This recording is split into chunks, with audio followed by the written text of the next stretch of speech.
Hey, welcome back to the channel and welcome to the Fireplace feature wall build. So in today's video, trimming it out. So let's get started. So I already have the first piece cut. It is just a 1x4, which actually measures 3.5 by like 0.75. And I've already cut miters at 45 degrees on the ends. And I'm just mocking it up with a scrap here to line everything up. I don't trust myself to measurements. I like to test fit stuff. How does that saying go? Caulk and paint makes a carpenter what he ain't. Ooh, that's fitting up real nice. I'm really happy with that.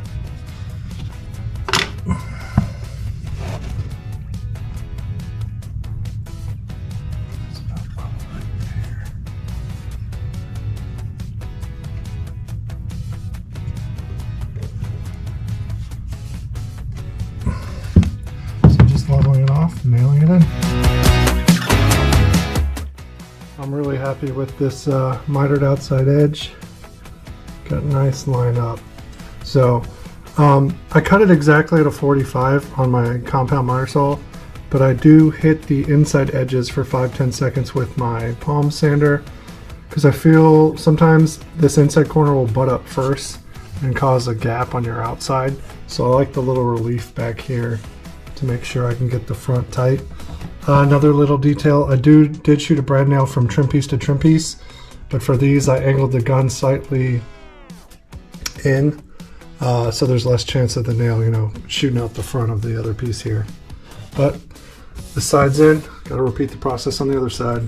Side is done, time to do the top. So for the top, same process I did the front piece first, and then this piece. Only difference is I had to slope it to fit the cove ceiling. I just reused the template I made for the Shiplap to trace it onto my trim board for that. But gotta do the other side and then we'll be done with the top.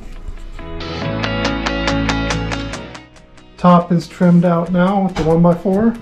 And I'll show you the corner mold I got. So I ended up getting PVC corner mold.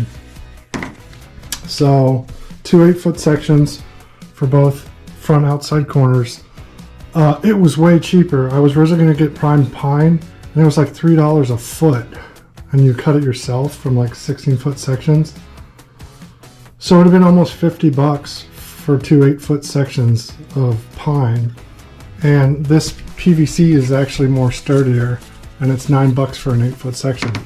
So 18 bucks for the corner trim. It's crazy even that price, but way cheaper than paying 50 bucks for pine. But go ahead and test fit it up, kind of. That's kind of the look we're gonna get. I like it. It's 1 1/8 by 1/2 inch thick.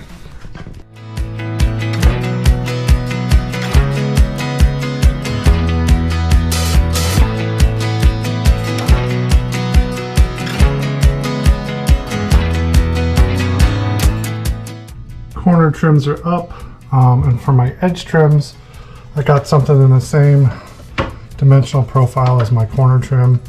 It's just a little thinner for a return. It's called like returner edge trim, and I decided to negotiate this corner. I'm going to do a bird's mouth. So after thinking about it for a while and how to negotiate this cove ceiling angle, that's kind of what I'm going to do. This little bird's mount cut. I just put this over top and traced it and cut it out. And then I'll put wood filler in there and sand and paint it. So let's see how that works out. I should mention this is PVC trim too. And what's nice about it, it's only have one nail in the bottom. It's a lot more flexible than pine.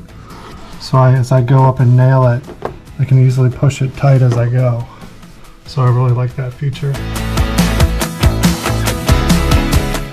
Oh, I use my angle finder again to get this angle, shove it into my little bird's mouth,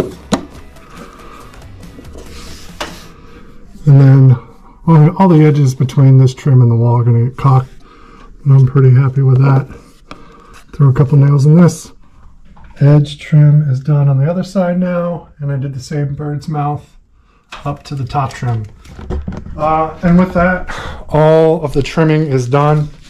So to go over what we did, kinda.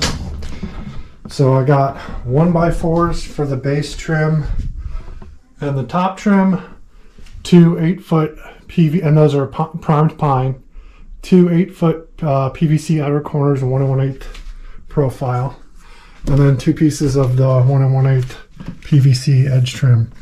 And that's how I trimmed it out. So the base trim acts as a return for these corner and edges. So the trim has something to die into at the bottom and up at the top. But that'll wrap up this video. So I'm happy with how the trim came out. So the 8-foot long 1x4 primed pine, those were $9 a piece, so about 18, 20, 38. And then the edge trims were only like $5 for the PVC. So I think I'm just under $50 for all the trim. So yeah, that's how much it cost, and it's done. I'm happy with that. It took me a little bit of thinking for that angled bird's mouth, but that'll all get wood filled. So if you've noticed, if you have a keen eye, I've already started doing some finishing. I filled all the nail holes on the shiplap with wood filler, but I'm going to go over all the finishing in the next video. I feel like a lot of people in their videos, they're just like, ooh, shiplap, and then it's done and painted, and they don't go over all these little details, and that's often a lot of work, is the trimming and all the finishing. So all the finishing, sanding, caulking, and wood filling, I'm going to go over in detail in the next video, so stay tuned. All right, thanks for watching. Bye.